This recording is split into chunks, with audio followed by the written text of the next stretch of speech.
Ayan, once again, welcome sa ating YG. And let's all stand up and let me read to you this word from Psalm chapter 100, verse 4 to 5. So let's be encouraged with God's word. Yan, sabay-sabay nating basahin. Enter His gates with thanksgiving and His courts with praise. Give thanks to Him and bless His name. And verse 5, for the Lord is good, His steadfast love endures forever, and His faithfulness to all generations. So before we sing praises to God, let us be encouraged that God is good and He is loving. Ganun na lang yung pag-ibig ni God sa bawat isa sa atin. He is faithful in our lives. Sabihin nga natin, God is faithful. Amen. So, God is faithful hindi lang sa generation natin, but in the previous generation and in the generations to come. And sabi nga dyan that His steadfast love endures forever. So, merong forever. And pag sinabing steadfast, that is unchanging.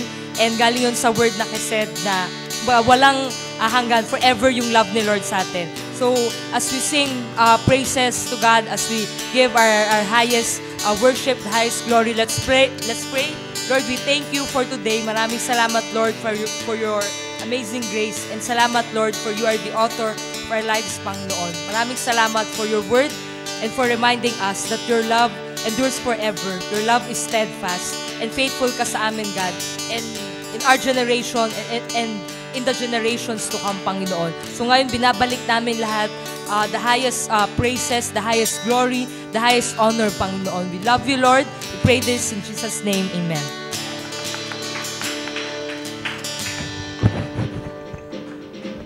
Handa na ba tayong i-praise si God at mag-worship kay Lord? Iniimbitahan ko, pwede kayong pumunta sa gitna para sama-sama tayo. Pero it's up to you. Let's praise God. Come on.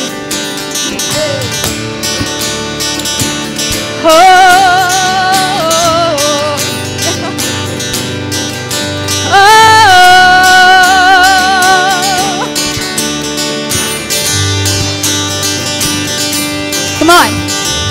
Write your name deep in my heart.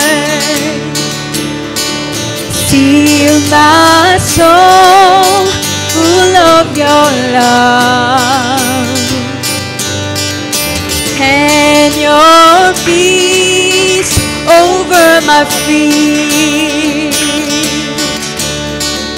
Etch in me all you are. You're the author of my life, and now I see you praise. You're the Savior of my soul, and now I shout your name, Jesus, Jesus. You're the author of my life, and now I see you praise. You're the Savior of my soul. You're the Savior of my soul. And now shout, shout, Jesus, Jesus. Oh, oh, oh, oh, oh, oh,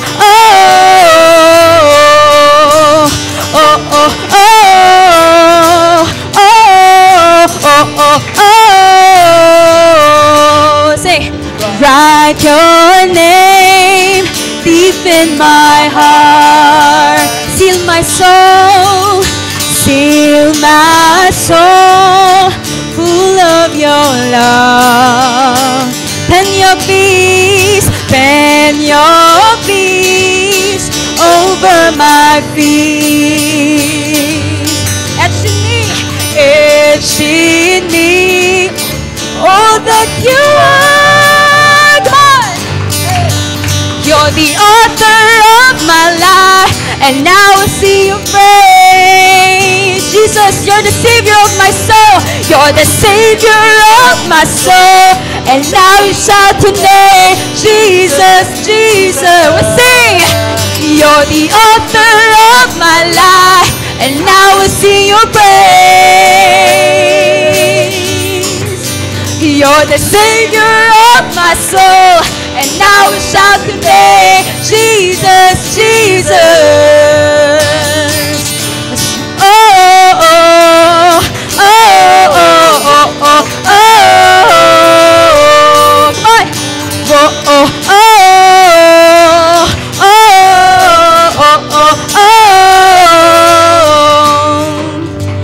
story ends with you.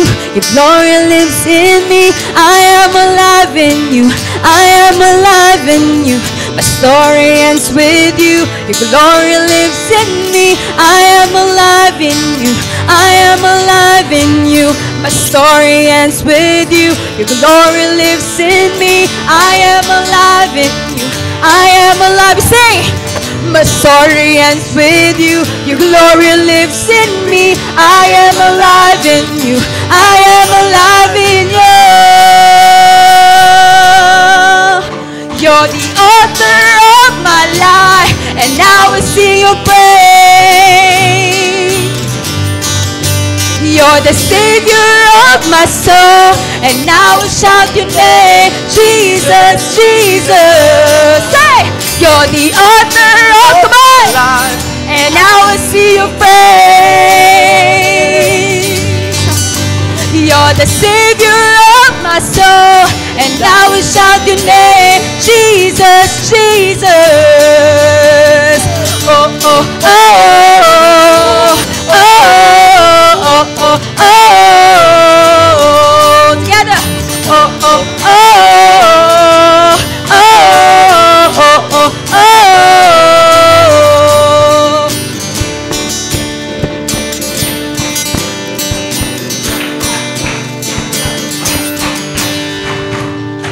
Give God a hand of praise, for He deserves all our praise. Thank you, Lord. Thank you, God. We continue, Lord, to worship you, God, this afternoon. We thank you, Lord, for you are the one, God, that sustain us. Thank you, Lord, for your love for us. Thank you, God, for that unending, undying love for us, Lord.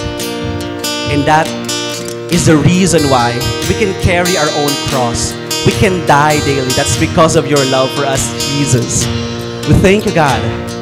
We sing this with all our hearts, Lord.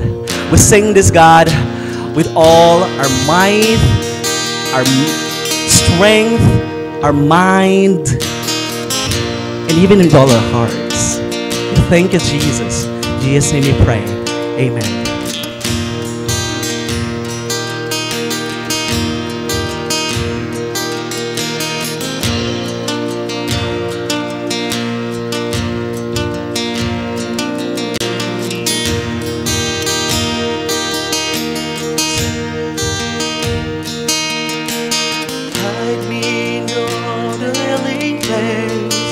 As I wait, singing in spite of the pain, in spite of the pain, I stand in your grace, facing the dark of the night, this faith is sure. Light of the morning will shine, I will endure. Oh, to live is Christ, cling to the hope of your promise for all of my days, and to die is gain. With gladness I carry my cross. This life is yours, and your love is mine.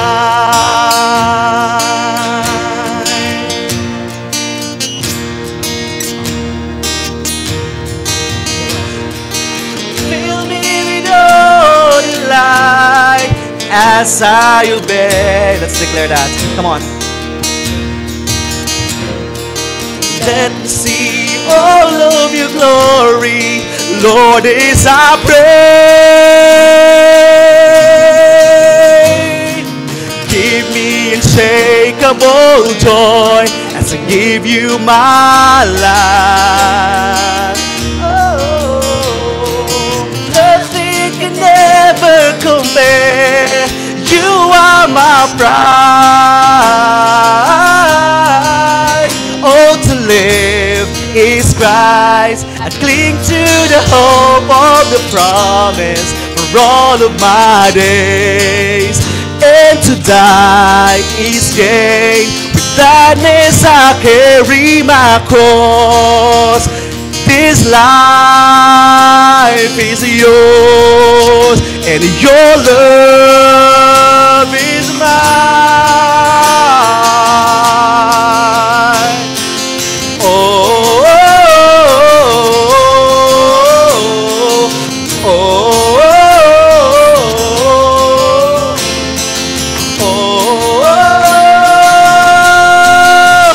I've decided, yes, I decided to follow Jesus for all of my days. I have decided, yes, I decided to follow Jesus for all of my days. I have decided, yes, I decided to follow Jesus for all of my days. I have decided, yes, I decided to follow Jesus for all of my days. Oh, to live is Christ. I cling to the hope of your promise for all of my days. And to die is gain. With gladness I carry my cross. This life, oh, to live is Christ. You are my hope. All of my days. And to die is gain. With gladness I carry my cross. This life is yours, and your life I've decided, yes, I decided to follow Jesus for all of my days. I have decided, yes, I decided to follow Jesus for all of my days. I have decided, yes, I decided, come on, to follow Jesus for all of my days. I have decided, yes, I decided to follow Jesus for all of my days. I have decided, yes, I decided to follow Jesus for all of my days. I have decided, yes, I decided to follow Jesus for all of my days. Thank God. Let's give our God a hand of praise. Come on.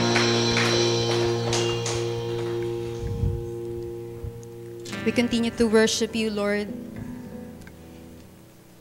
You, God, that gives everything for us, Panginoon. Even your life, Lord. Thank you, Lord, for giving us your life, Panginoon. For demonstrating your love for us, Panginoon. Lord, thank you for changing our life. Thank you for giving us a purpose, Panginoon.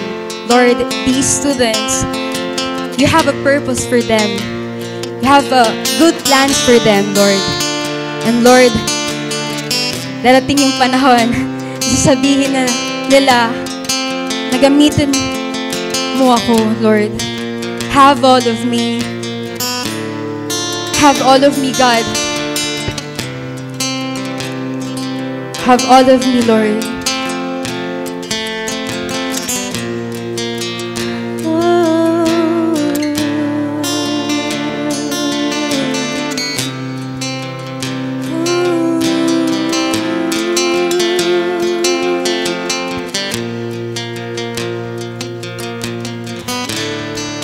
Set my eyes on you. Your love draws me closer and closer. My life I give to you. Your heart is all I'm after. I've made up my mind. I've made up my mind.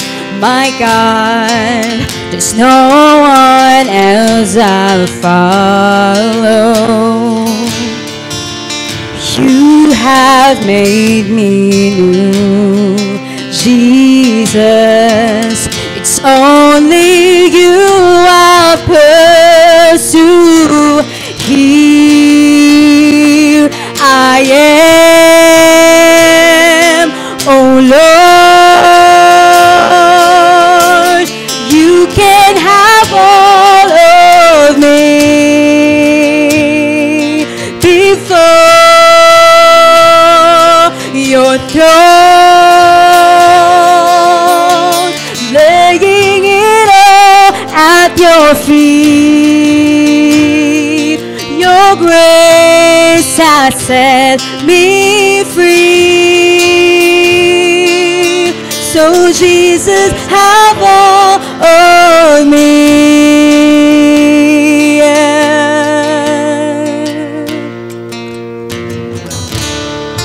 In your presence I bow down, oh Lord. There's freedom in surrender.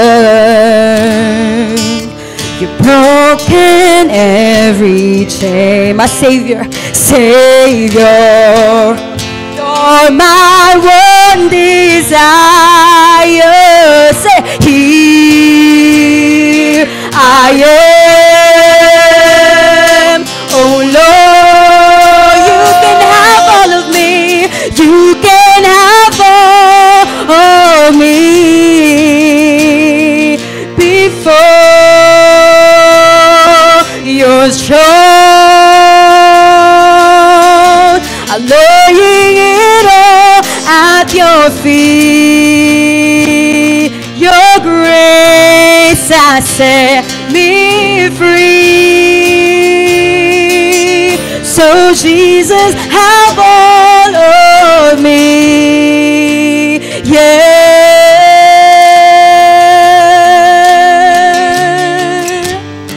We surrender, God. We surrender.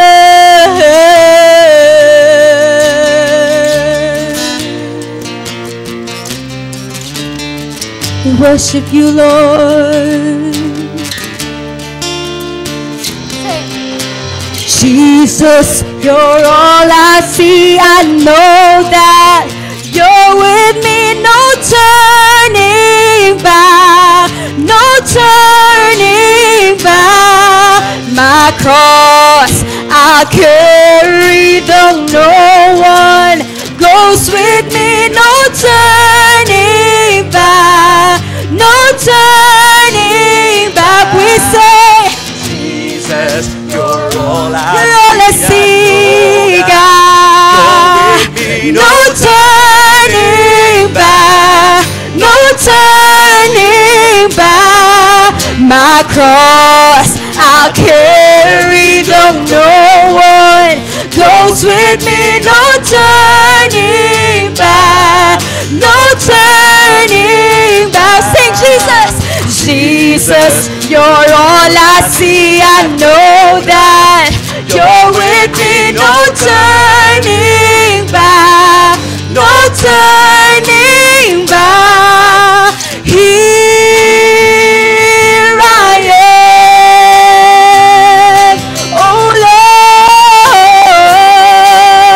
Lord. You can have all of me before you your throne, lay it all at your feet. Your grace has set me free. So Jesus, have all. Here I am, oh Lord. We sing. Of me before your throne, laying it all at your feet. Your grace has set me free. So Jesus, have all of me. Jesus, have all of me. Let's give God a hand of praise. Thank you, Lord.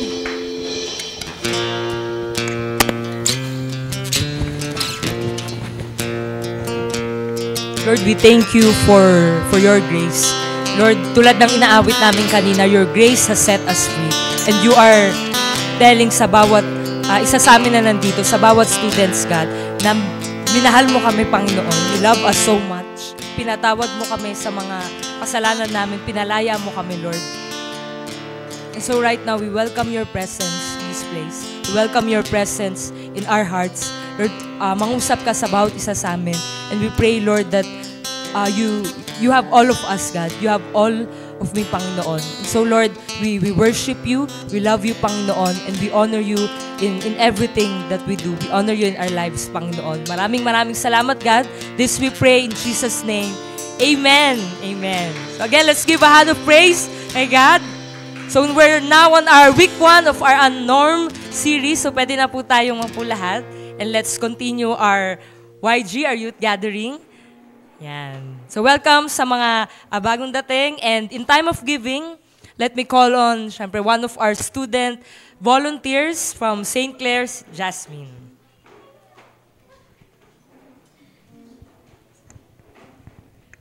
Ayan.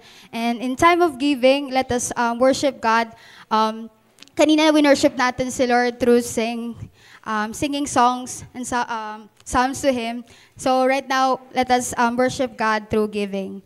Let me share to you or encourage you from this verse sa Hebrews chapter 13, verse 5 to 6. Sabi dito, keep your life free from love of money and be content with what you have. For He has said, I will never leave you nor forsake you. So we can confidently say, the Lord is my helper. I will not fear. What can man do to me? And so, sino ba sa atin dito gumagamit tayo ng pera every day?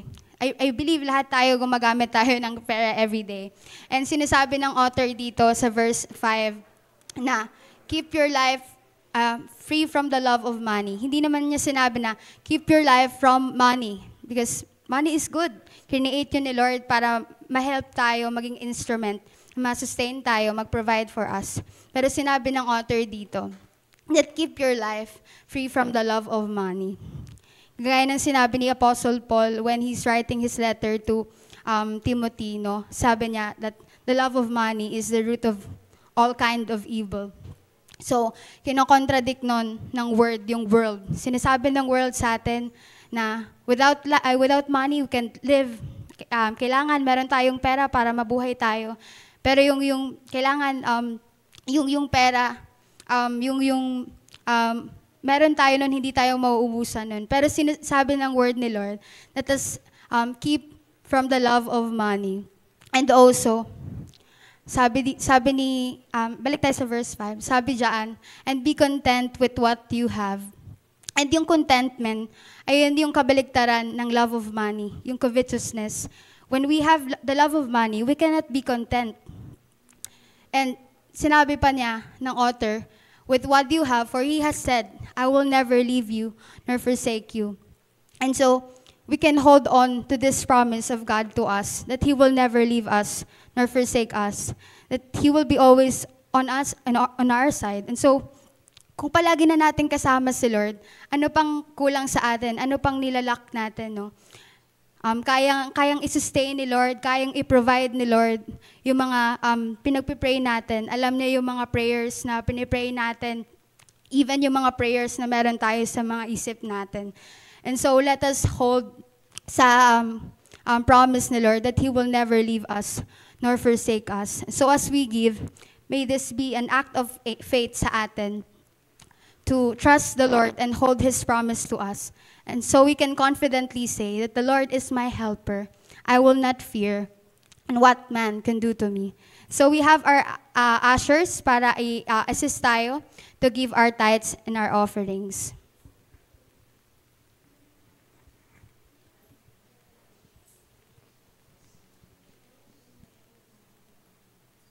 Ayan, pag-pray po natin yung tithes natin.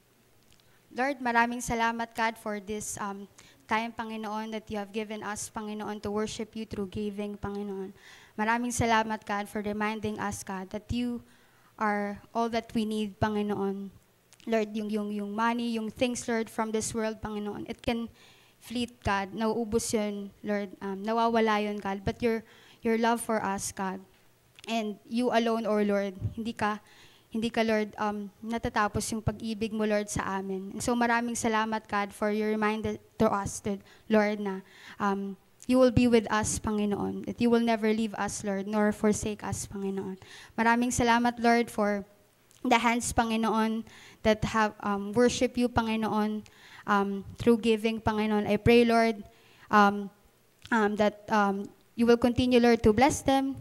Lord, yung mga students dito, yung mga young pros dito, you will continue to teach us, Panginoon, to worship you, God, in everything that we do, Panginoon. Maraming salamat, Lord, this we pray in Jesus' name. Amen.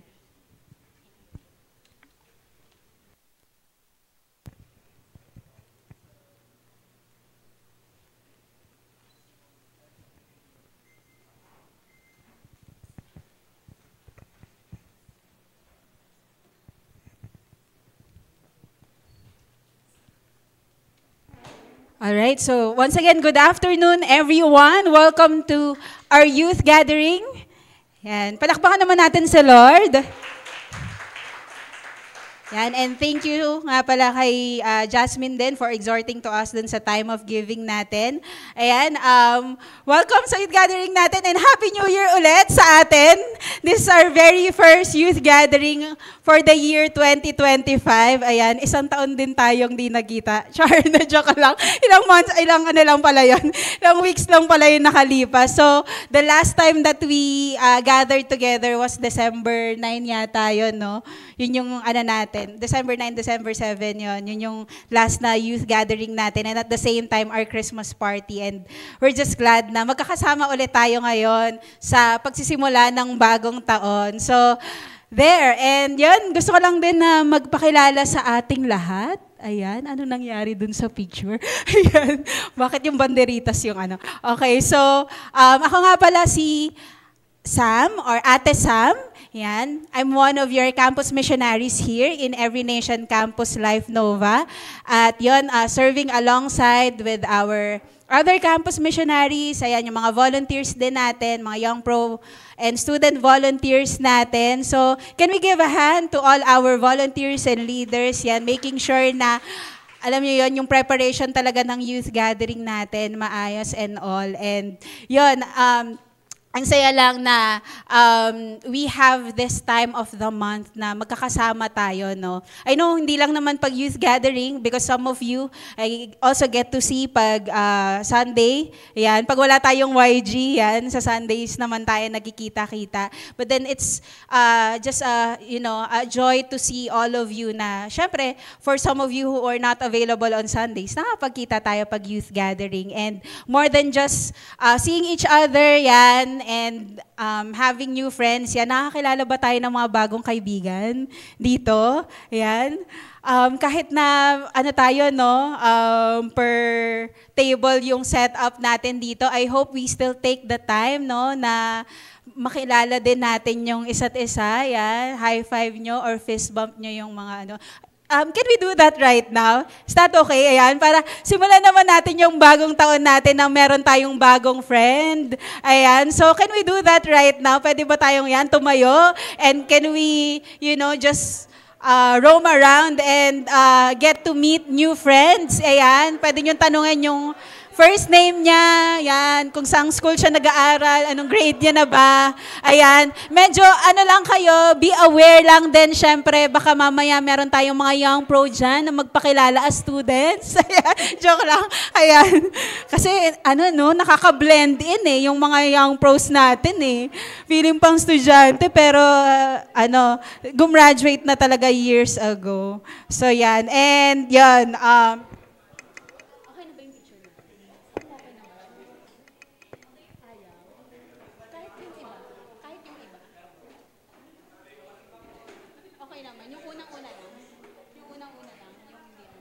okay, yung unang picture, banderitas lang yung nakita, pero actually buong picture yan na ng natin, youth gathering natin last December. So yan, hopefully, yan, may nakilala naman ba kayo? Ayan, sige nga, tawag nga ako. So ganun, ayan. So mamaya, ayan, we still have more time for fellowship naman later on, after ng natin, ng youth gathering natin. So yan, hopefully, yan, we spend more time together. Okay? So, yun, and tulad nga na nasabi natin kanina, no, yung last time na nag-gather tayo was last December sa natin, as we wrap up yung series natin na BC, and yun din yung Christmas party natin. Nandito ba kayo nun?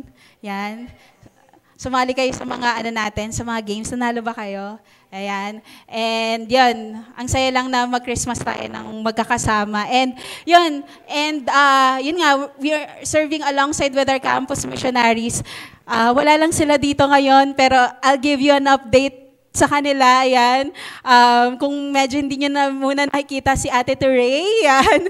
Of course, yan, si Ate Teray na nanganak na siya ng baby boy, ayan. So, yun, kaya medyo muna siya ngayon. Pahinga muna siya ngayon, and she's changing the world by taking care of her very own baby boy. So, yun. Kamustahin nyo din siya. If you're friends with her sa FB, yan, pwede nyo din siyang i-chat, kamustahin.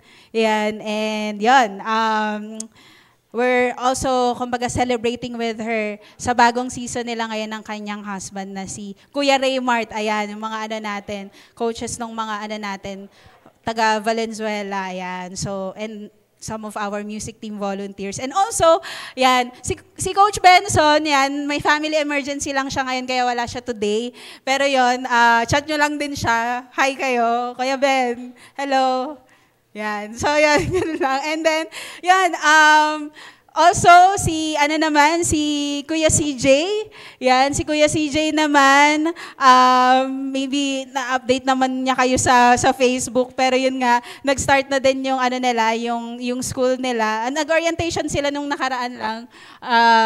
Kailan ba yun, Coach Hannah? Thursday. Yan, and then mag-start na siya sa school, sa Every Nation.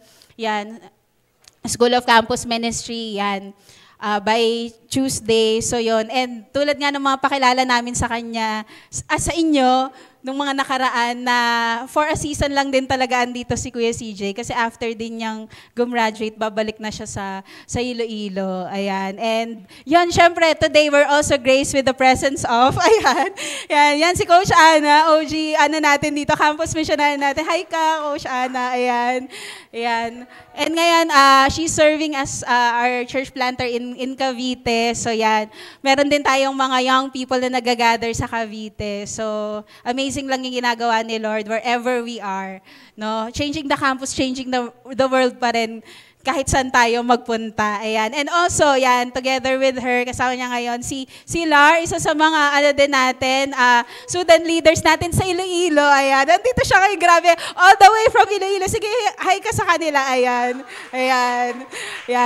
All the way from Iloilo, talagang gusto niya din na ma-meet yung mga natin dito. Young people natin dito sa Novaliches. And yun, that's how the Lord really, moves in our, campus ministry.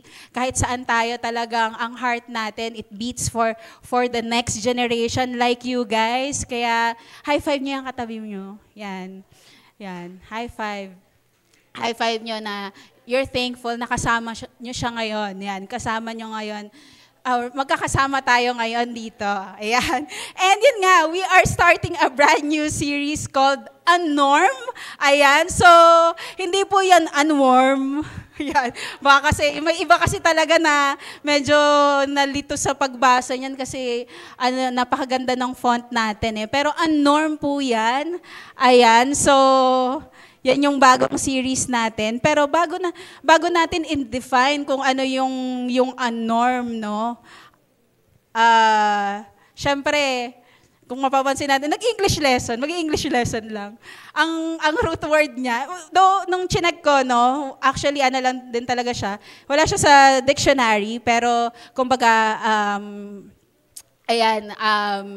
shortened siya or usually yung mga slang words natin ng mga Gen Z and millennial. Pero yun, from the word unnorm, no, ang root word niya is norm. Ayan, so siguro yung norm na naririnig na natin or tayo mismo na babasa na natin, ayan, or tayo din sinasabi na natin sa classmate or sa friends natin. Define muna natin kung ano yung norm. Ayan. Pag sinabing norm, sabi ng dictionary, yung norm is something that is usual, typical, or standard. Kumbaga, normal na lang yan. Ganon. Diba? Or a widespread or usual practice, procedure, or custom. So, kumbaga, nakasanayan na ng karamihan. Normal na lang. Diba?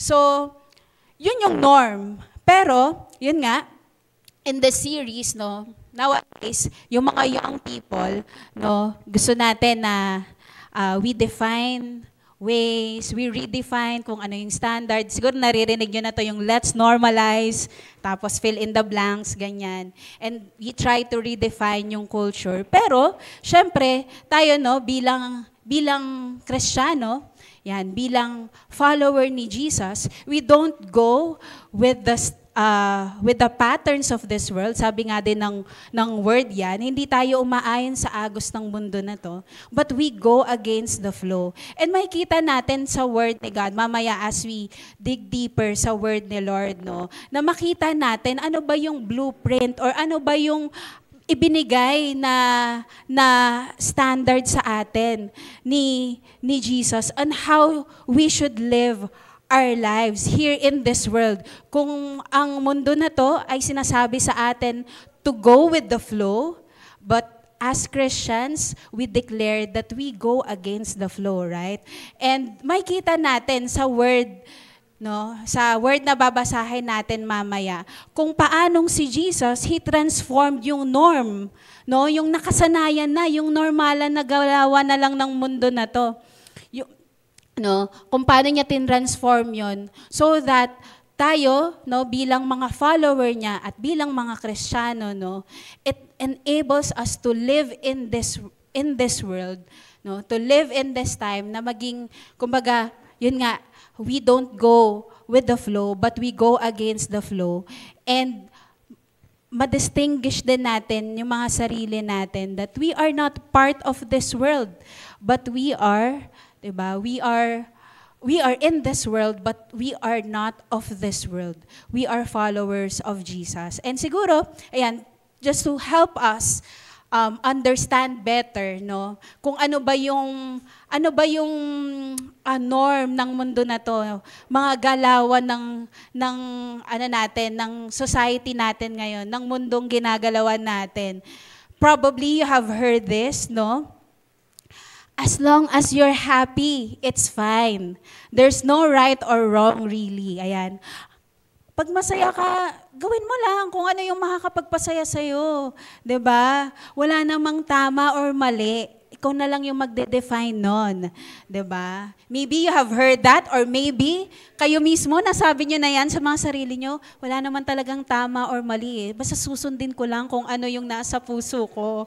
'Di ba? Sabi nga ng mga millennial, ayan, kung ano ang nasa puso mo, sundin mo. Ayan. Inano ko talaga kasi hindi na yata alam ng mga Gen Z yun. So, yun. As long as you're happy, wala ka namang inaapakang ibang tao, sige gawin mo lang kung ano yung gusto mo. Ayan, wala namang nang tama at mali sa panahon na to. Have you heard that? Or have you told that to someone? Yan. Nasabi nyo na din ba yan sa sarili nyo or sa iba? Yan. Another, yan, norm, another norm, lahat naman nag-cheat. Yan. Sa exam, sa work, yan, sa relationships, normal lang yan. Diba? Have you heard that? Or nasabi nyo na din ba yon? Normalan na lang yan, okay lang yan. Diba? Kaysa naman hindi tayo papasa, diba? Kaysa naman hindi tayo gagraduate, okay lang yan. Basta wala nakakita, okay lang. Diba? Or sa work, diba? Sige, para ma-promote. Ayan. Kaya sa relationship, okay lang yan. Yung iba nga dyan may mga kachat pa sa diba? Sa TG, sa IG. Yan. Sa lahat na, diba? Normal lang, diba? Or maybe, another one, wala namang masama sa porn. It's normal for everyone. Okay lang yan. Di na nga ngayon, kahit nga mag-browse ka lang dyan sa internet, sa SOCMED, okay lang yan. Yan. Di mo naman ginagawa yun eh. Okay lang manood niyan. Wala namang masama. Yan. Kumbaga nino-normalize na lang. Yan, yung panonood ng mga ganitong bagay. Normal lang daw yon. Ayan. Another, yan. You have to put yourself first. Unahin mo naman yung sarili mo. Diba? Wala nang ibang mag-aalaga sa'yo kundi sarili mo. Wala ka man jowa. Diba? Idalagaan mo lang yung sarili mo. Diba? Put yourself first. Lagi na lang sila inuuna mo. Ikaw naman. Yan. Ako naman muna, sabi nung isang song. Diba? Diba? Yan. Nasabi niyo na din ba yan sa sarili niyo? Ako naman muna. Lagi na lang sila. Ako naman. Diba? Or another, yan. People can define their truth. We should let them do whatever makes them happy. So yan, medyo kaparehas lang din nung kanina. 'Di ba? Na kumbaga, relative na lang yung truth. Basta comfortable ako sa kung ano yung pinaniniwalaan ko, dito ako. 'Di ba? Kung ano yung magpapasaya sa akin, yun yung gagawin ko. Yan. Or yan, another, yan. Marriage, naku, na yan, tradition lang yan, outdated na yan. Yan. Basta mahal nyo yung isa't isa, yun na yun. Gawin nyo na kung ano yung gusto nyo, magsama na kayo, ganyan. Gawin natin kung ano yung gusto natin, magsama na tayo, ganyan. Diba? So, yan. Narinig nyo na ba yan? Diba? Or maybe nasabi nyo na, or maybe one of those statements, diba, ay pinaniniwalaan natin. Yun yung norm ng mundo. And kadalasan, sinisimulan nila yon sa pagsabi na ng let's normalize. Diba? Let's normalize itong mga bagay na to. Kasi 2025 na, guys. Diba? Hindi na tayo namumuhay sa 19th century. 20th century na tayo. 21st century na tayo. Diba? So, yun yung norm ng mundo. Pero, Jesus tells us otherwise, na hindi tayo nag-go sa kung ano yung norm ng mundo, but we do the unnorm. Yan. Hence, kaya yun yung title ng series natin, di ba? Ito yung norm ng mundo, but we unnorm. We unnormalize those normals sa mundo because in reality, di ba, yung word ni God, kung ano yung sinasabi ng word ni God, that's how we should live our lives. That's how we should be set apart from this world. And so, we will see how Jesus defined what is normal. What should be normal for those who decided to follow Jesus. For those who are called para sa purpose niya. And babasahin natin ito from Mark chapter 8, verses 34 to 38. And I hope that as we read itong word na ipipreach sa atin today, that this will transform yung life natin. And at the same time, na talaga magkaroon tayo ng firm na conviction na we go against what the world says, but we go with what the Word of God says. So, yan, in honor of reading God's Word, pwede ba tayong tumayo lahat? And basahin natin, no? In Mark chapter 8, verses 34 to 38. Ayan. And pwede nyo akong sabayan na basahin ito. No? We will be reading from English Standard Version. Okay? Ready na kayo? Basahin natin. And calling the crowd to him with his disciples, he said to them, "If anyone would come after me, let him deny himself and take up his cross and follow me. For whoever would save his life will lose it, but whoever loses his life for my sake and the gospel's will save it. For what does it profit a man to gain the whole world and forfeit his soul? For what can a man give in return for his soul? For whoever is ashamed of me and of my words in this adulterous and sinful generation, of him will the Son of Man also be ashamed when he comes in the glory of his Father with the holy angels." Let's pray. Lord, we thank you for today, God. Thank you, Lord, that we are all gathered here in this youth gathering, Panginoon. Salamat, Lord, na we are here, God, to hear your word together. Thank you, God, kasi available yung word mo para sa amin, Panginoon. Lalo na, God, that as we start this year 2025, maybe most of us here, Lord, are asking for directions or planning our lives, Panginoon. Pero Lord, salamat kasi yung word mo available para sa amin to guide us, to mold us, to transform us, God. And I pray, God, that let your word speak to each and every one of us, regardless of our seasons, regardless of our background, God. Kasi Lord, yung word mo is true, your word is relevant, your word is never outdated, God. And so, Lord, I pray for all of us today, Panginoon, na Lord, as your word will speak to our hearts tonight, Panginoon, that Lord, you will give us boldness. And Lord, we will also step out in faith, God, to obey what your word says. Because your word, Lord, gives life to us. Maraming salamat, God, and bless our time together. This we pray in Jesus' name. Amen and amen. Alright, sige, makakaupo na tayo. Ayan. So, there, binasa natin, no, from Mark chapter 8. And yun, itong binasa natin from the New Testament. Ayan, and itong gospel na to, sinulat to ni John Mark, which is a disciple of Peter, na disciple ni Jesus. Ayan, so nire-recall nito, no, as John Mark wrote this gospel, no, na nire-recall nito, kumbaga yung kumbaga time na kasama ng mga disciples si Jesus. And at this point, no, yung binabasa natin na to, no, ito na yung time kung saan si Jesus, kumbaga pinipredict niya na or fino-foretell niya na, binibili na niya na, sinasabihan niya na yung mga disciples niya kung ano yung mangyayari sa kanya in the next weeks and months to come. Ayan, kumbaga ito na yung point kung saan nalalabi na lang, konti na lang din yung time na natitira ni Jesus para makasama yung mga disciples in the flesh, physically. So Jesus was actually foretelling, no, yung mga disciples sa mangyayari sa buhay niya. Alam na kasi ni Jesus kung ano yung kakahinatnan niya. Alam niya kasi yung purpose kung bakit siya, 'di ba? Kung bakit siya ipinanganak bilang tao, right? Kung bakit siya, 'di ba? Nabuhay dito sa mundo na to, no? And that is yon, to save this world, to save us. So, sinasabi na dito ni Jesus na malapit na siyang mamatay, no?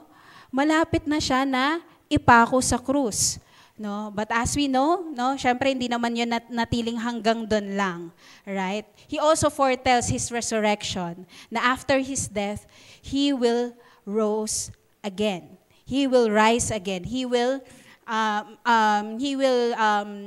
rise again after 3 days. And so, at this point, so kumbaga kausap niya yung mga disciples, and syempre, kung i-imagine natin, yung hindi lang mga disciples yung nakikinig kay Jesus at this point, no? Kasi si Jesus, ano talaga siya eh, kumbaga traveling, itinerant preacher siya. He's going from places to places, performing miracles, no? And even prior to this verse na binabasa natin, nagpakain si Jesus ng 4,000, no? Sa ilang piraso lang ng isda, tsaka ng bread, marami silang pinakain, ganyan. And so,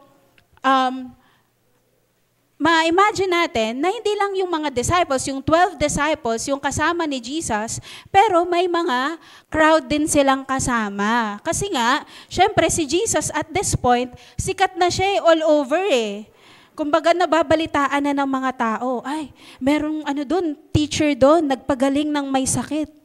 Yan, bumuhay ng patay, nagpaalis ng ng demonyo. Alam na ng mga ng mga tao noon eh. Nababalitaan na nila yun eh. And so, kung nasan si Jesus, sumusunod din sila. No? So, bukod sa disciples, which is yung 12, yung inner circle ni Jesus, ayan, may mga crowd din na nagfa-follow. Kaya nga kapag pakain si Jesus ng 4,000 tsaka ng 5,000 eh. Maraming nakaka-witness ng miracles niya eh. And so, at this point, dahil nga sinasabi na ni Jesus kung ano yung mangyayari sa kanya in the near future, yan. So ito yung ito yung sinabi niya. Karugtong sa maraming mga sinabi na ni Jesus, no? Sabi dito in Mark 8:34, and calling the crowd to him with his disciples, ayan. So, ibig sabihin tinawag niya, no? Di lang yung mga disciples, hindi lang to sila Peter, sila James and John, and the other, no? Pero yung crowd din, imagine the crowd. Hindi lang ito yun Yan. Madami tayo ngayon dito, pero naalala nyo din ba nung halos magsiksikan din tayo dito? Diba? Pero hindi lang din yun, diba? Kasi ilan lang din yung capacity ng lugar na to. If you have been to concerts, ayan, nakapanood kayo, ganun kadami. Umaabot ng 1,000 yung crowds ni Jesus. Diba? Imagine niyo na, walang mic nun. Paano kaya naririnig si Jesus? Na-imagine ko lang bigla. So, he was talking to the crowds. He was calling not just the disciples, but also the crowd. So at this point, we can see that yung invitation ni Jesus, no, hindi lang dun sa 12, dun sa inner niya, but also to the crowds. And also, when you say crowd, hindi lang to yung basta yung mga tao na gustong makita yung mga miracles na ginagawa ni Jesus. Hindi lang to basta yung mga tao na gustong marinig kung ano yung pinipreach ni Jesus, but also those who are mga curious, and also yung mga Pharisees, no? Yung mga gustong makita kung ano marinig kung ano yung mga ginagawa at sinasabi ni Jesus para may mapuna sila at makriticize sila ni Jesus. So, this is a blend of people. Yan, pinipaint ko sa inyo yung picture para malaman ninyo, no?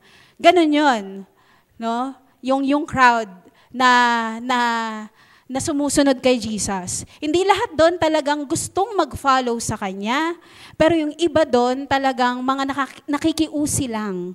'Di ba?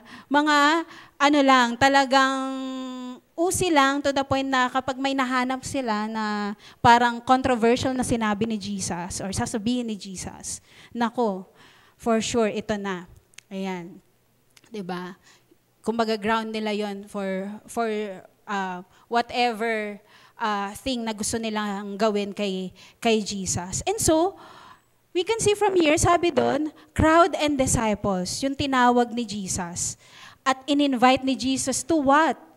Sabi niya dito, He said to them, if anyone would come after me, ang sino man, 'di ba, na gustong sumunod sa akin, ano ang gagawin nila? Sabi dito, let him deny himself, take up his cross, and follow me. Yan. If anyone would come after me, sabi ni Jesus, let him deny himself, take up his cross, and follow me. Ano yung ibig sabihin nito ni Jesus, no? Sa in Pinoy version, ang translation dito, kung gusto niyo sumunod sa akin, kailangan niyo munang kalimutan ang sarili niyo, pasanin ang krus niyo, at sumunod kayo sa akin. So, itong invitation ni Jesus ay para sa lahat. Sino man na gustong sumunod sa Kanya. Pero if you may, diba, if we will further elaborate dun sa word, this is actually a difficult, a challenging invitation ni Jesus. No? Hindi niya sinabi dito na, okay, ang lahat ng gustong sumunod sa akin, meron kayong libreng tinapay every day. Diba? Kasi yun yung kinakain nila nun eh. Yun yung ano nila. Diba? Ang sino mang gustong sumunod sa akin, yan. Di na kayo magugutom kahit kailan kasi lagi na kayong may tinapay. Ganyan. Diba? May fish. Yan. Sino man sumunod sa akin? Yan. Diba? Usually, yan. Somehow, yung ibang mga crowds, ganun yung reason kung bakit sila sumusunod kay Jesus. Pero grabe, ito, ang sabi dito ni Jesus, kung gusto niyo sumunod sa akin, kalimutan niyo ang mga sarili niyo. Deny yourself. Ano ba yung ibig sabihin ng deny yourself? Ano bang ibig sabihin dito? Diba? Hindi ako si Charles. Ganon. Yun ba yun? Hindi ako si Erica. Hindi ako to, Lord. Yun ba yung ibig sabihin nun? Diba? Diba? Hindi yan yung ibig sabihin nun, no? Ng denying yourself. When you say, denying ourselves, no? To deny oneself means na, kumbaga, dinideclare natin, no? Na, kumbaga, we surrender yung life natin kay Jesus.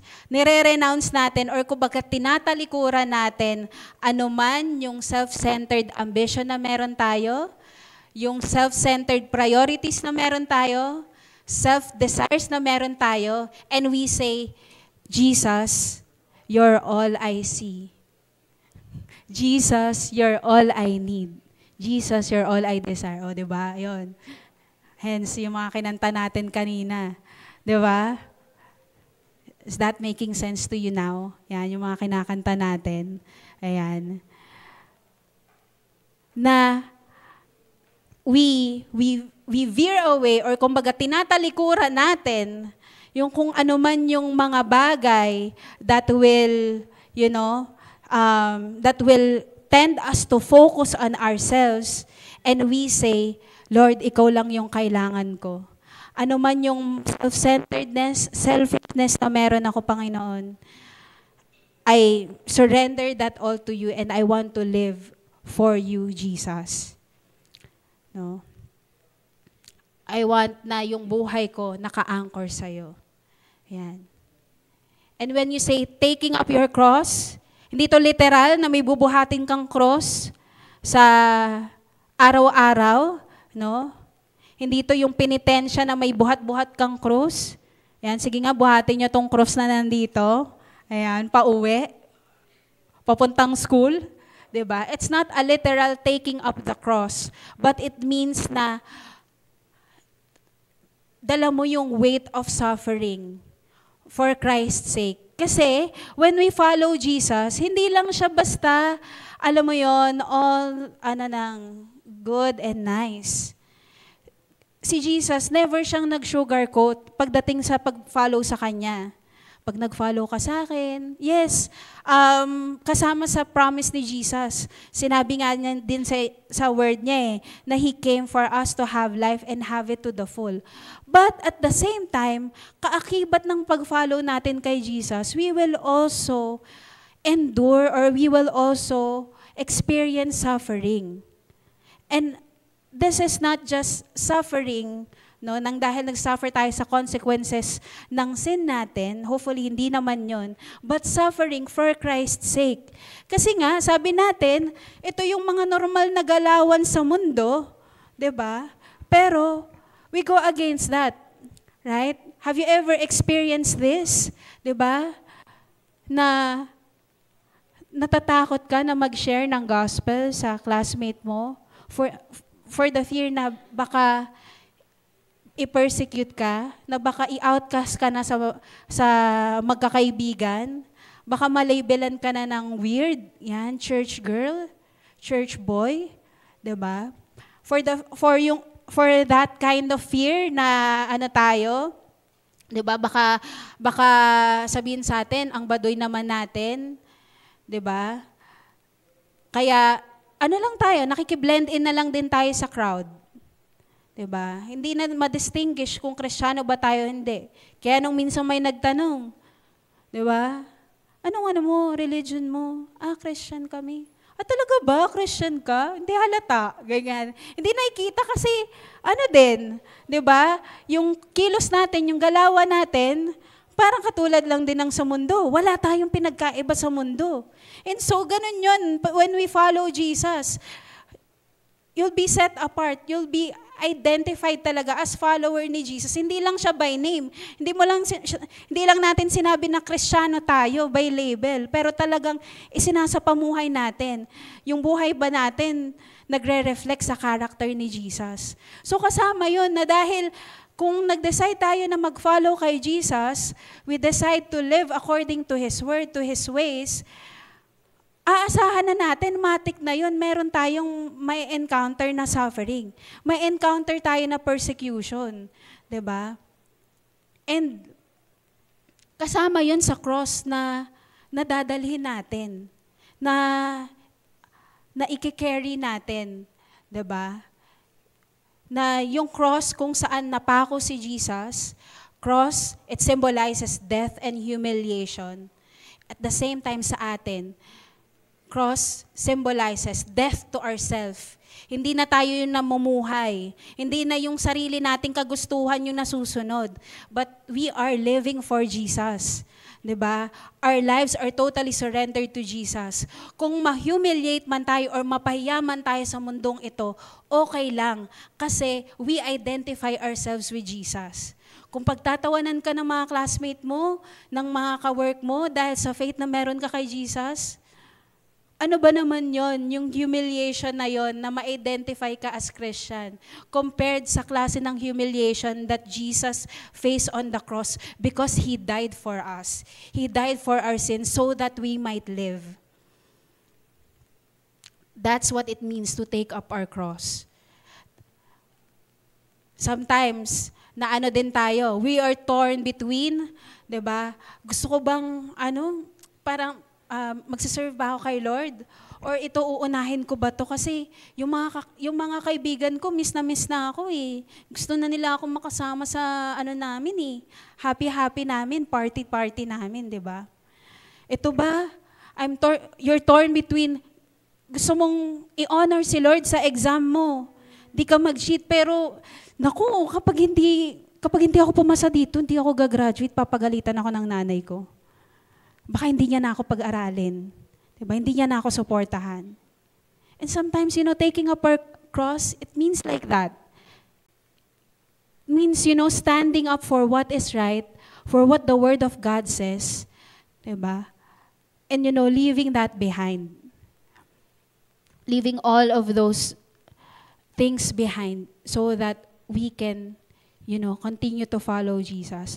Taking up our cross means we are willing to endure suffering, willing to endure rejection, diba? For His name's sake. Yan. And yung pag-follow natin kay Jesus, sabi dito, and follow me. This is not just a one-time decision, pero continuous yun. Pag kinakanta natin na, I have decided, yes, I've decided to follow Jesus for all of my days. Hindi lang siya pag life day, hindi lang siya pag sa service, hindi lang siya kung kailan natin gustong mag-follow. Because sometimes, yun yung problem sa atin. No? We follow Jesus when everything else is smooth and good sa life natin. 'Di ba? Okay yung mga grades ko, malaki yung baon na binibigay sa akin ng parents ko. I have this thing, I have this. Okay, Lord, okay, I follow you. Okay yung schedule ko sa school, sa work. Okay. I follow you, Jesus. Pero paano kung the opposite happens? Right? Paano kung yung expectations natin Iba yung nangyayari in reality. Do we still have that kind of conviction? Lord, I will follow you for all of my days. Hindi na lang siya nakabase sa emosyon natin. Kasi in reality, yung emotions natin, 'di ba? Pabago-bago 'yan, guys. 'Di ba? Sabi nga sa word din yung heart natin, it's deceitful above all things. Dinideceive tayo lagi ng emotion natin. Pag lahat masaya, lahat okay, parang ang sayang mag-follow kay Jesus, 'di ba? Pag lahat ng crowd okay, Lord, thank you, 'di ba? Ang saya kapag umattend ka ng mga conference, 'di ba? Lahat nagtataas ng kamay, ang ganda ng music, 'di ba? Ang ganda ng palo ng drums, ang ganda ng boses ng 'di ba? Talagang mapapakanta ka ng I have decided to follow Jesus for all of my days Pero paano kung wala na yung hype na 'yon? Paano kung 'di ba? Balik ka na sa bahay ninyo, sa kwarto mo, tapos maririnig mo yung parents mo nag-aaway sa labas. 'Di ba? Maririnig mo yung parents mo nag-aaway kasi kulang yung pera nyo, 'di ba? Paano kung babalik ka sa school tapos pagtitinginan ka mula ulo hanggang paa ng mga kaklase mo? Can you still say, I want to follow Jesus for all of my days? It takes things like that. It's not a one-time decision na pag-follow kay Jesus. It's an active pursuit of Christ. Lord, whatever happens, ano man yung emosyon ko ngayon, I'm so down right now, but still, I want to follow you for all of my days. I want to align myself to what your word says. I want to live for you. If the norm says, or this world says, be true to yourself, magtotoo ka lang sa sarili mo. 'Di ba? Kung ayaw mo, ayaw mo. Kung gusto mo, gusto mo. Express mo kung ano yung nasa emosyon mo. We're not saying we're invalidating emotions. 'Di ba? We're not saying, 'di ba, na huwag tayong mag-aspire for good things, for achievement. Pero kung ang lahat ng 'yon kapalit, 'di ba, ng pag-follow kay Jesus. That's what the norm says. Be true to yourself. But God is calling us, Jesus is calling us to a normed identity, denying self to follow Christ. Jesus calls us to deny ourselves, surrender natin yung desires natin. 'Di ba? Dahil yung totoong buhay na ibinigay ni Jesus para sa atin, hindi siya natin makikita in just hanapin ko muna yung sarili ko. Uunahin ko muna yung sarili ko, ako muna. But it is in Christ-centeredness. Now, my question to us, young people, willing ba tayo na i-lay down yung personal ambition natin? Willing ba tayong i-lay down lahat ng sariling kagustuhan natin to take up our cross and follow Jesus? Willing ba tayo na i-let go yung mga bagay na we think magpapasaya sa atin and align natin yung sarili natin sa purpose ni God? Sabi nga dun sa word for whoever would save his life will lose it, but whoever loses his life for my sake and the gospel's will save it. Kung gusto nyong iligtas yung buhay nyo, mawawala nyo to. Pero kung ibibigay nyo ang buhay nyo para sa akin at sa magandang balita, maliligtas nyo ang buhay nyo. Ano yung nakikita natin dito? Ano yung ma-observe natin dito sa verse na to? Diba? Paradox siya Diba? Kung save namin yung buhay namin, mawawala to. Pero kung ilulus namin yung buhay namin para kay Lord, mas-save namin. When you say paradox, parang siya logically unacceptable. 'Di ba? Paano yun? 'Di ba? Ano yung ibig sabihin ni Jesus dito? Na for whoever would save his life will lose it. But whoever loses his life for my sake and the gospels will save it. Ang sino man na pinaprioritize niya, yung ma-preserve yung sarili niya, pinaprioritize niya to chase after worldly success, o yung comfort at the expense of following Jesus, at the expense of his or her faith, will ultimately lose kung ano yung pinaka-importante sa lahat, which is our eternal life. mas masaya ba? Mas maganda ba yung ino-offer ng mundo na to na we are really giving our all to chase after that, tas ang kapalit naman, yung eternal life natin? Pero ang sabi dyan, conversely, those na sinasacrifice niya yung earthly life niya for Christ and for the sake of the gospel will gain eternal life. And this is,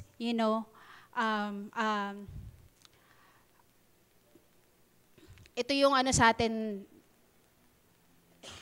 sa generation natin ngayon.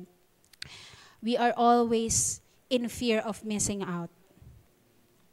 Yung mga kaklase ko, yung mga kaibigan ko, yung mga ka-work ko, ang saya-saya ng buhay nila. 'Di ba? Nararanasan nila yung mga ganong bagay. 'Di ba? Paano naman ako? 'Di ba?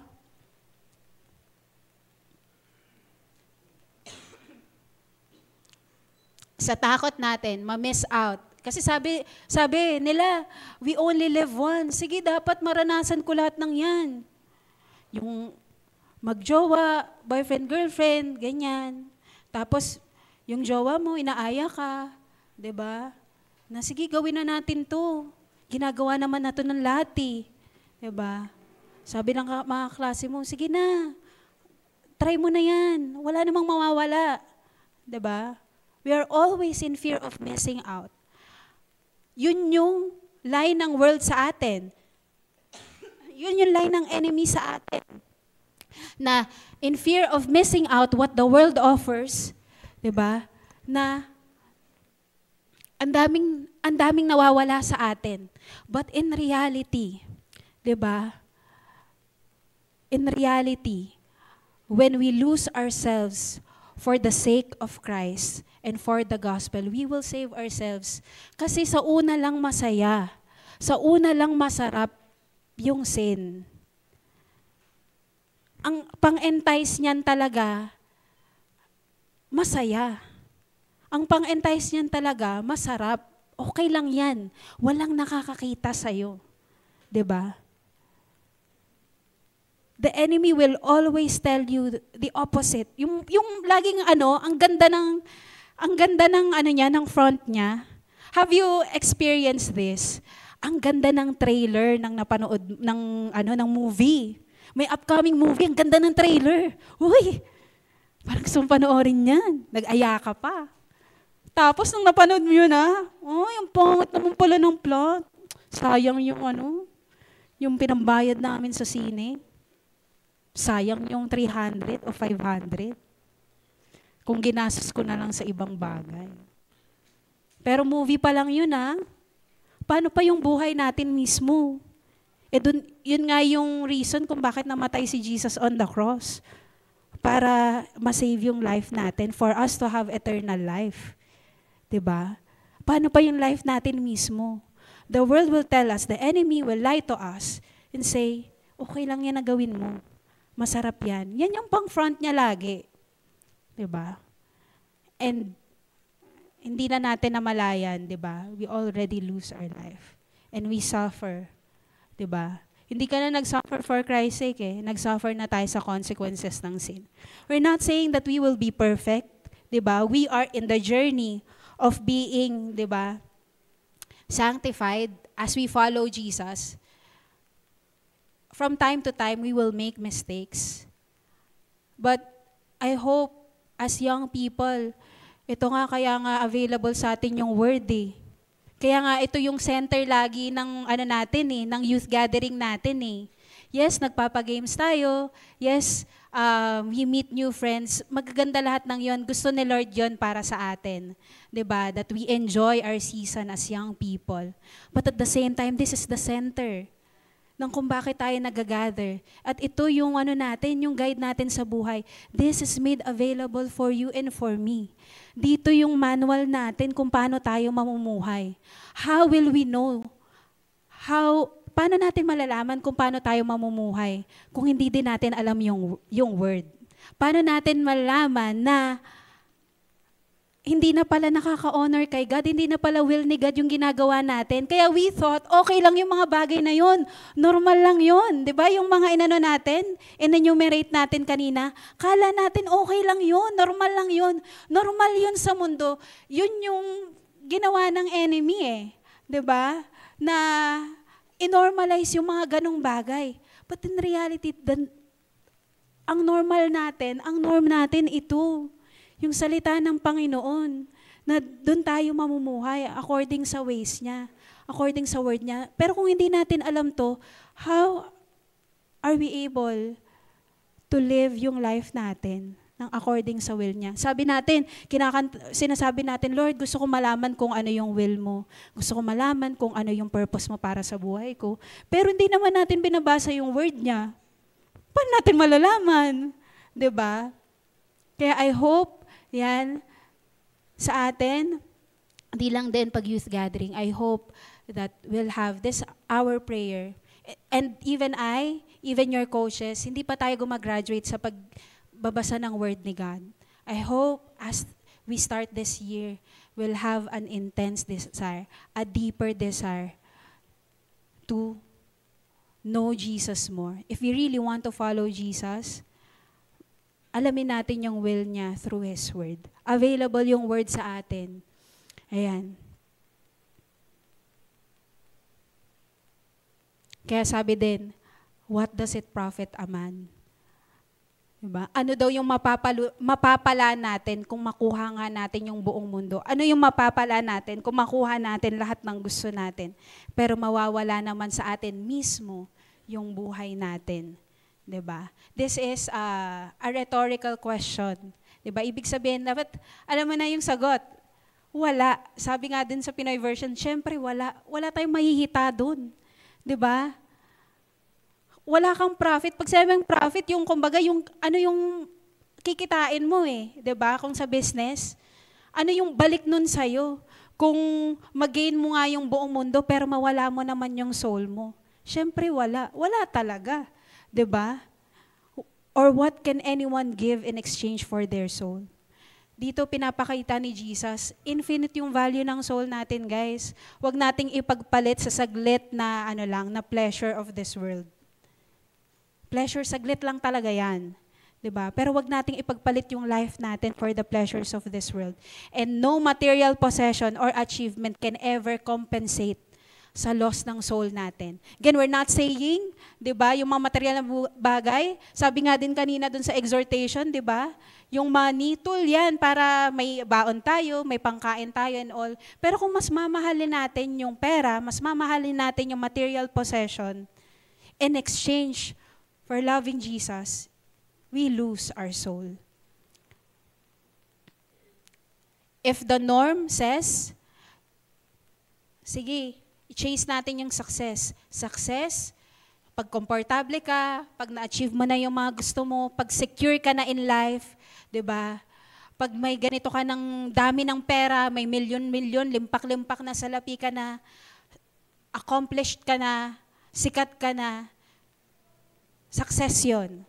That's what the norm tells us.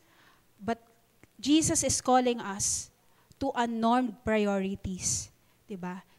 Flip ni Jesus yung idea na yon, na in reality, we gain our life by giving our lives to Him, by surrendering our lives to Him. 'Di ba? Mas i-prioritize natin yung eternity natin, 'di ba? Kesa sa temporary na ino-offer ng mundo na to. Because when we lose our life for Jesus and for the gospel's sake, we will save it. Now, ang question ko again for us, ano ba yung hino-hold on natin in this life that keeps us from fully living for Jesus? Ano ba yung mga bagay na hino-hold on natin masyado? 'Di ba? Sa takot natin na, Lord, kasi mahalaga to sa akin eh. Mahal na mahal ko to eh. 'Di ba? Ito lang yung nagpapasaya sa akin eh. 'Di ba? You are holding on to that thing or onto that person so much, 'di ba? That it keeps you from living your life fully for Jesus. Saan ba natin ini-invest yung energy natin? Sabi sa word, remember your Creator in the days of your youth. Guys, sa totoo lang, young people, sa mga students, I'll speak to you guys. Students, ang babata nyo pa, you have so much energy. Kaming mga millennial, mga nasa 30s na, umiinda na kami, guys. Ayan. Umiinda na kami ng sakit ng likod, ng balakang, ganyan, ng tuhod. Grabe naman. Ayan. 'Di ba? Marami na kami mga iniinda. 'Di ba? Dati nga sa naalala ko, kaya ko pa magpuyat ng pero of course, wag niyo tong gagawin. Kayang nang dilat yung mata ko ng 24 to 48 hours na punta dito, punta diyan, 'di ba? Pero ngayon, nako, ang hirap na. Wala pang 24 hours talagang, mag-give up na yung katawan mo, gusto mo na matulog. Napapaisip ka na lang, Lord, sayang yung mga panahon na sinabi sa akin ng nanay-tatay ko, matulog ako pag siesta. Dapat itinulog ko na pala talaga yun nun. Diba? Sa totoo lang, students, yan sabi dyan the most available and trainable groups of people are on our campuses. Young people, kayo talaga yun. Kahit sabihin natin napakasiksik ng mga schedule natin sa school, sa totoo lang, you are still the trainable and available group of people. Saan natin ini-invest yung energy natin? Can we also take this time, siguro, or take a time, pag uwi natin, i-evaluate natin yung mga schedule natin. Saan ba natin na-spend yung time natin? Ang lagi nating litanya sa Facebook, ang dami nating ginagawa, ang daming project na ipapasa. Pero may time mag-scroll sa social media. May time gumawa ng reels. 'Di ba? May time mag-ano. 'Di ba? I'm not saying huwag tayong mag-ganon, pero i-evaluate natin yung priorities natin in life. Saan ba mas nai-invest yung energy natin? 'Di ba? Saan napupunta yung energy natin? Mas napupunta ba yon in things that have eternal value? Or are we chasing after those things na won't last? Trending ngayon, bukas wala na. 'Di ba? Masayang gawin ngayon pero bukas hindi na. 'Di ba? Evaluate natin, 'di ba? Ano ba yung hino-hold on natin in this life that keeps us from fully living for Jesus? We are called to unnormed priorities, losing our life for Jesus and for the gospel so that we'll save it. And lastly, sabi sa word, for whoever is ashamed of me, karugtong ng sinabi ni Jesus, whoever is ashamed of me and of my words in this adulterous and sinful generation, of him will the Son of Man also be ashamed when he comes in the glory of his Father with the holy angels. Sige, sa Pinoy version, kung kinakahiya nyo ako at ang mga teachings ko sa taksil at makasalanang generation na to, ikakahiya din kayo ng Son of Man. Sabi dito, ikakahiya ko din kayo. Diba? Ikakaya din tayo ni Jesus pag bumalik na siya sa kadakilaan ng Ama kasama ang mga banal na anghel. So, 'di ba? Grabe 'to. Ang hard nito. Ang tindi nito. Ang sino man na kumakahiya kay Jesus, ikinakahiya siya. 'Di ba? Ikakahiya niya din tayo when he comes back. Because Jesus, after he rose again, 'di ba? And now, He is seated at the right hand of the Father. Darating yung panahon that He will comes back with all His glory. In all His glory. He will come back. That will definitely happen. Kung kailan yun, hindi natin alam. Pero ang sino man na ikinakahiya siya, 'di ba? Ngayon, nahihiya tayo na i-identify yung sarili natin as follower of Jesus. Darating ang panahon pag bumalik siya. At kung hindi man natin mabuti yung pagbalik niya, 'di ba? Kunin na tayo, 'di ba? Baka sabihin niya sa atin, "Depart from me. I never knew you." Di ko kayo kilala. 'Di ba? Kakaya din tayo.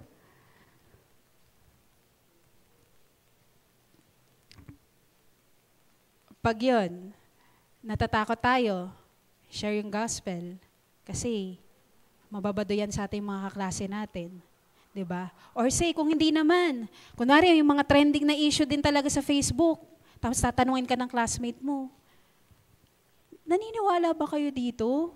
'Di ba? Ano yung masasabi mo tungkol sa same-sex relationship, same-sex marriage? Okay lang naman yun, 'di ba? As long as nagmamahalan. Tapos ikaw naman, 'di ba? Sa takot na baka ma-persecute ka, sa takot na baka ma-cancel ka, 'di ba? Okay lang naman yun kasi sabi naman ni Jesus, love your neighbor as you love yourself. 'Di ba? Okay lang, I think okay lang naman yun. 'Di ba? Mapapaganon ka tuloy. Kasi natatakot ka eh. Baka ma-cancel ka eh. Baka maano ka eh. So, and we know na that's not what the Word of God says. Of course, there is a way for us to tell the truth, to speak the truth in love. Pero reality na talaga, guys, when we speak the truth in love, 'di ba? Darating pa din yung point and not everybody will respond nang mag-a-agree sila sa'yo. No matter how you say it nga ng maayos yung pagkaka-explain mo. 'Di ba? People will still cancel you kasi hindi yun yung pinapaniwalaan nila eh. Ang harsh naman ng God nyo.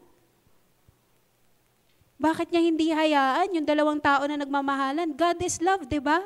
Pero bakit ang sabi mo, hindi yun maganda sa paningin ni Lord? Di ako naniniwala sa'yo. Kung ganyan yung God na sineserve mo, ayoko sa God mo. You will encounter things like that. And see for yourself, mga ganong klase ng topics, and then you will see comments, 'di ba?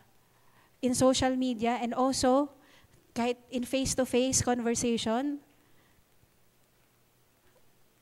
people will always really hold on to their own truth. Kasi for them, truth is relative. Kung ano yung komportable sa akin, kung ano yung magpapasaya sa akin, kung ano yung bagay na hindi naman makakasakit sa iba, 'di ba? Doon ako, yun yung katotohanan ko. Pero the Word of God says otherwise. Matatagpuan natin yung katotohanan kay Jesus mismo. He is the way, the truth, and the life. No one comes to the Father except through Him. His Word is true. His Word will never fail. Heaven and earth will pass away, but His words will never pass away. Yung Word ni God, always relevant. Hindi yan never naging outdated. Marami ng mga version yung mga books, 'di ba? Yung mga book na ginagamit namin noon sa school, hindi yun na ginagamit ngayon kasi outdated na yon. Marami ng update dun sa information na alam natin. Pero the Bible, the Word of God is never outdated. It's always relevant. It will always speak sa sa issue natin, sa sitwasyon ng buhay natin. And because nais natin na maging okay tayo sa mga friends natin, hindi tayo i-reject ng mga kaibigan natin, maging at peace lang yung buhay natin, 'di ba? Kinompromise naman na natin yung faith natin or na-compromise na naman na natin yung katotohanan ng salita ng Diyos. But, if the norm says, yung world, pinapressure tayo na mag-conform to the patterns, gumaya sa pattern ng mundo na to, and to stay silent sa faith natin para ma-avoid natin yung ridicule or persecution, para walang gulo, walang away, 'di ba? Magbe-blend in na lang tayo. Blend in tayo sa crowd. Avoid natin yung mga controversy na yan. Keep our faith private. Okay lang, kahit di alam ng mga classmate ko na Kristiyano ako. Yan, para ma-avoid ko yung mga ganyang mga bagay. That's what the norm or worldly norm says. But we are called by Jesus to an unnormed allegiance. Ibig sabihin, we are standing for Him. We are standing unashamed in this sinful world, in this adulterous and sinful generation. Hindi tayo nakikiayon. If this generation is described as sinful and adulterous, we say, we are not part of this generation. Our generation belongs to God. Our generation is set apart for His purpose and for His will. Even if yung word is unpopular, 'di ba? Will be an unpopular opinion para sa iba. Jesus is calling us, His followers, to be public and at the same time to stand our allegiance. Alam niyo yung allegiance, ibig sabihin nun, yung alyansa. Kanino ka ba kabilang? Kanino ka ba kakampi? Kanino ba nakaalay yung ano mo, yung buhay mo, 'di ba? Where do you identify yourself? Do you identify yourself to the world? Or do you identify yourself with Jesus? Even if it's unpopular, even if it's costly, even if it will cost us our very own life. Diba? We are called to live unashamed for Christ, no matter what the cost. Ang question sa atin, young people, are we willing to live unashamed for Christ, even when it means we will go against the flow, we will go against the crowd? Willing ba tayo na mag-stand boldly for Jesus, even if it means we will lose a lot of things? Again, whoever will lose his life for Jesus and for His sake, we will save our life. That's what it means to live life for Jesus. To live yung life natin, denying ourselves, to live for Christ. Can we all stand this evening as we wrap up yung first part ng series natin? Yun yung norm. But Jesus is calling us to live a norm. A normed identity. We deny ourselves to follow Jesus. Unnormed priorities, we lose our life to save it. And unnormed allegiance, we stand unashamed for Jesus in this world. And so today, a lot of questions yung narinig natin tonight, no? And it is our hope and prayer, no? Na as Jesus invites us, if anyone would come after Him, if anyone would come after me, let him deny himself, take up his cross, and follow Him. Na we see here how Jesus was so, straight to the point, no sugarcoating when it comes to following Jesus. It is, I believe, it is a time, or the Lord has appointed this time for us to really seek, no, to really, evaluate yung life natin. Evaluate if, Lord, do I really want to follow You? If I really want to follow You, Lord, this is the life that You call me to live, to deny myself, to take up my cross, and to follow You. And this may be difficult for most of us. But no matter how difficult it is, ang pangako ni Jesus, He will never leave us nor forsake us. Ang pangako ni Jesus, He will be with us at the very end of the age. Ang pangako ni Jesus sa atin, He will always be in us, for us. Whoever will lose his life for Jesus and for His sake will definitely find this life in Him. And so today, let us take that time, to really make that firm decision na, Lord, yung kaninang kinakanta namin, carrying our cross, carry my cross, to decide to follow You, Jesus. That it's not a one-time decision, but it's really a call to follow you for all the days of my life. And so with that, can we pray? Lord, we thank you for your word that is made available for us tonight, God. Salamat, Lord, because we know, Lord, that your word spoke to each and every one of us here in this place, God. Students, young professionals from different backgrounds, from different life experiences, God. Thank you that your word is alive and active. It's sharp. It's sharper than any double-edged sword. It pierces to our hearts. It pierces to our soul. And Lord, salamat. Kasi even if your word may seem like or may feel like uncomfortable to us, Lord, you are shaking, Lord, our hearts tonight. You are shaking our belief, Lord. Yung mga paniniwala namin, yung katulad nung natutunan namin kanina, yung norm ng mundo na to, na kami din, Lord, for the longest time, matagal din naming pinaniwalaan, nakala namin okay lang. But Lord, you have revealed to us tonight that really following you, Jesus, is costly. Following you, Jesus, means really surrendering our lives to you. And so, Lord, today, it is our prayer, God.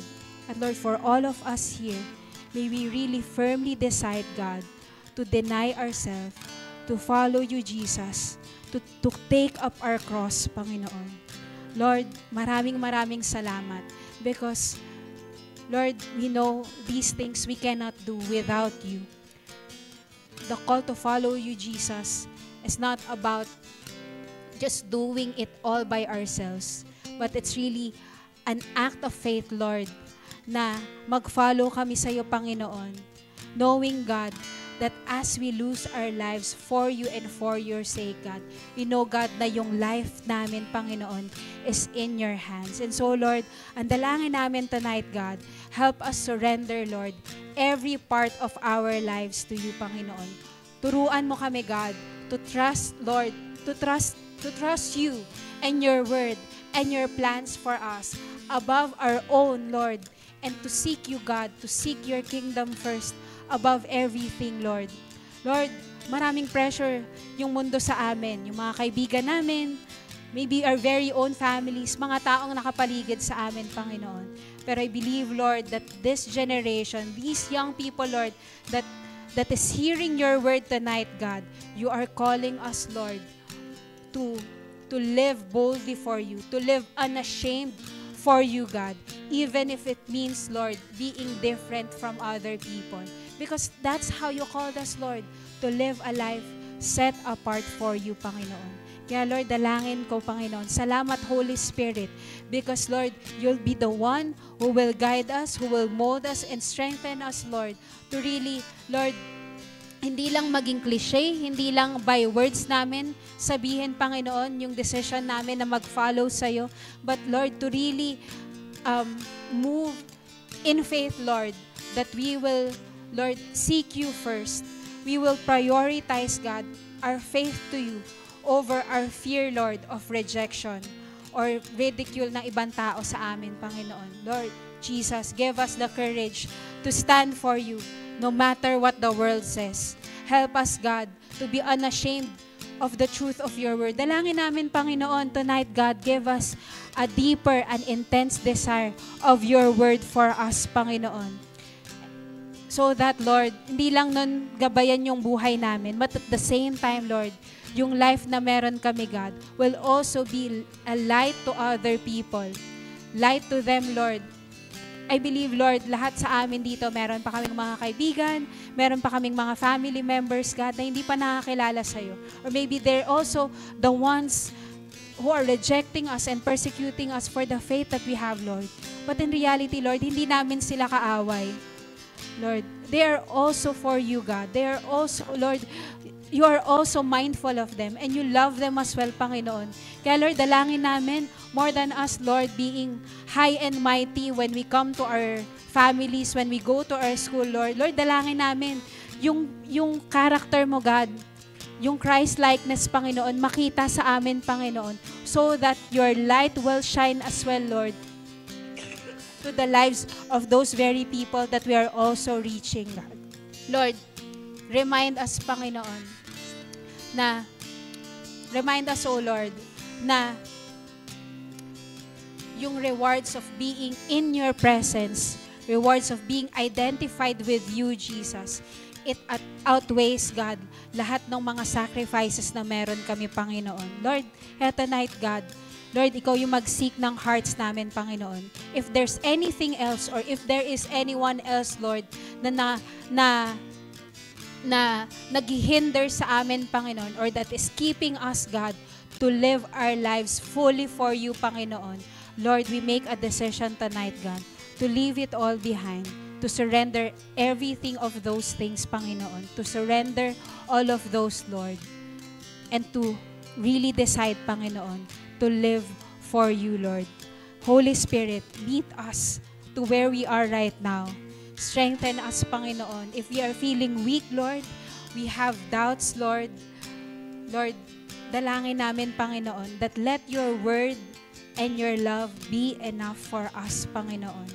Na Lord, sabi mo nga sa word mo, we will no longer conform to the patterns of this world, but our minds will be renewed. Our minds will be renewed, Lord, by your word and by your spirit. And so, Lord, it is our prayer and declaration as well tonight, Panginoon. The Lord, every one of us here, Lord, from generations after generations, and also, Lord, for other generations that will come after us, Panginoon. The Lord, we will choose to follow you. We will, Lord, choose to embrace, Lord, yung life na you have called us to live. And Lord, to live in this world,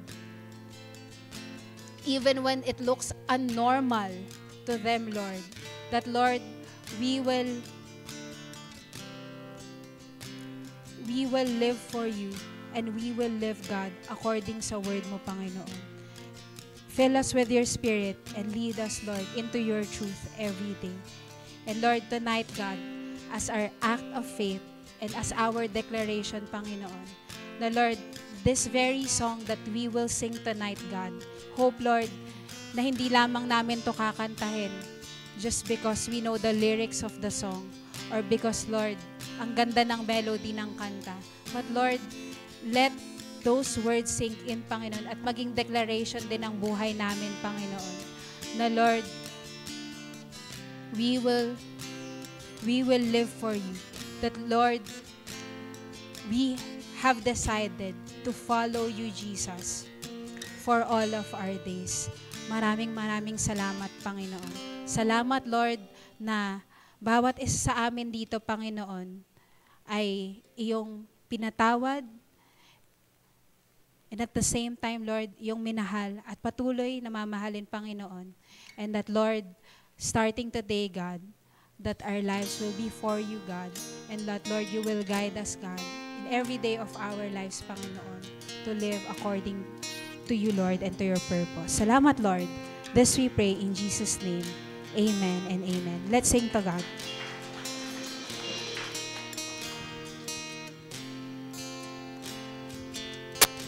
Let's sing to our God. Come on.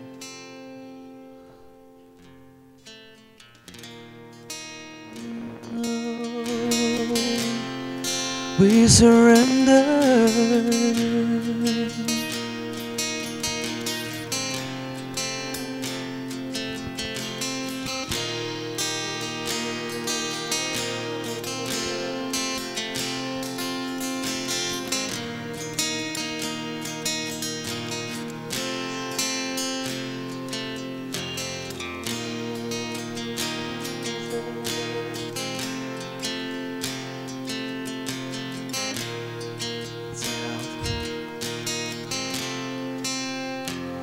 I have decided, yes, I decided to follow Jesus for all of my days.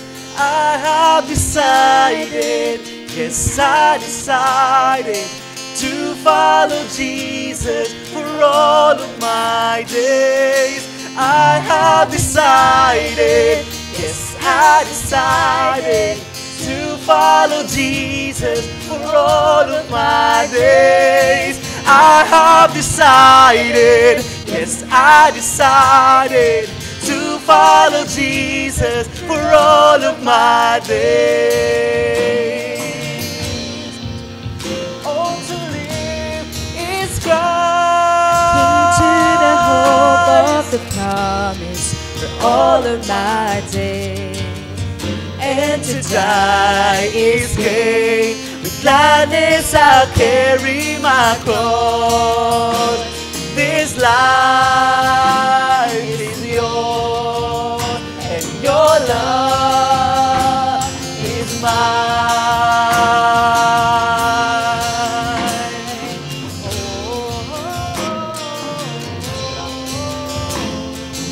Oh,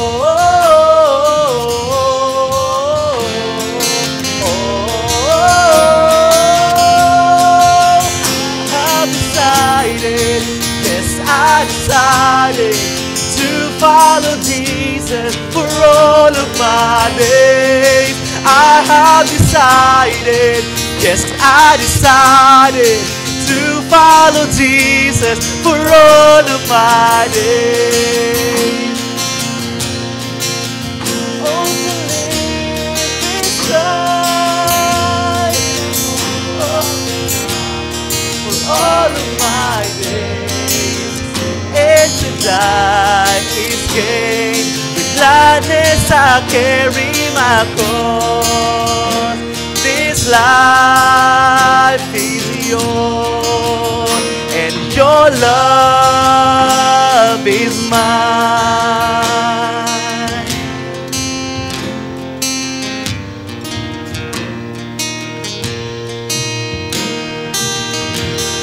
Thank you po, Ate Sam, for that wonderful world you have shared to us. And so now, let us take this opportunity to pray for our campuses and for one another. So we can grab a partner and have a minute or two to pray for one another.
yan, we can wrap up our prayers for our campus.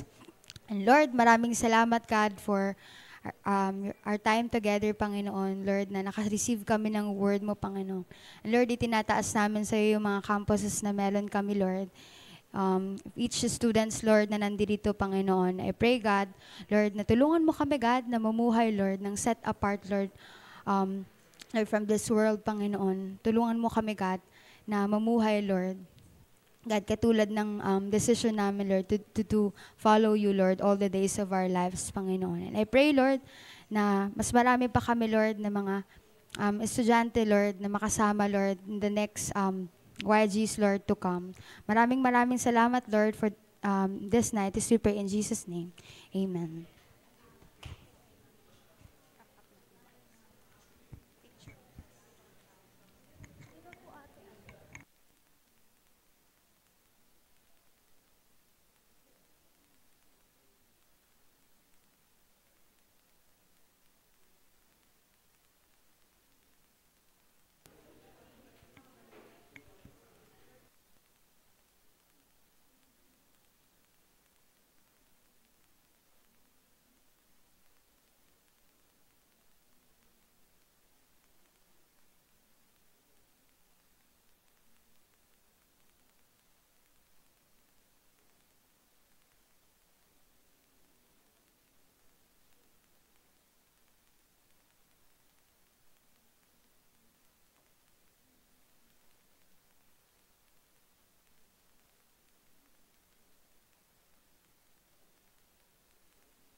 Yan, so that's it for week 1 of our series, A Norm. Yan, so tayo tayong lahat. Then later, yan, tayo po tayong lahat. Then grabe, mga prayer warriors ang ating ENC Life Nova. And next Saturday, we'll be having second week yan ng ating A Norm series.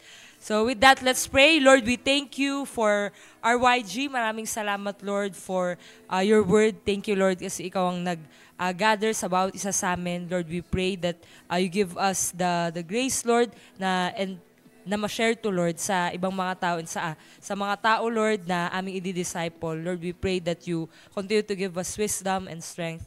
And Lord, gamitin mo kami, Lord, as a salt and light sa aming campuses, sa aming families, and communities, Panginoon. We pray that you protect us, direct us, Panginoon. Maraming salamat, God. Pray this in Jesus' name. Amen. Amen.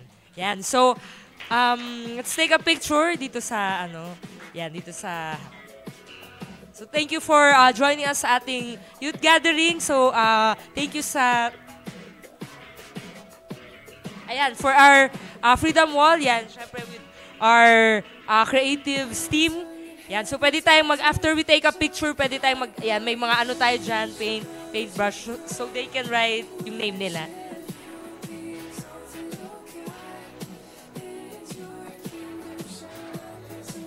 Okay, yun. Yung name, declaration nyo for this year, this 2025.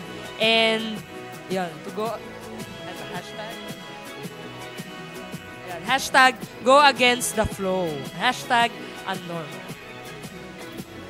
Yan, see you next Saturday. Yan, same time pa rin for our YG Week 2 ng ating series, Norm. Yan, picture po tayo. Then later, di-distribute ang volunteers ng ushers natin yung snacks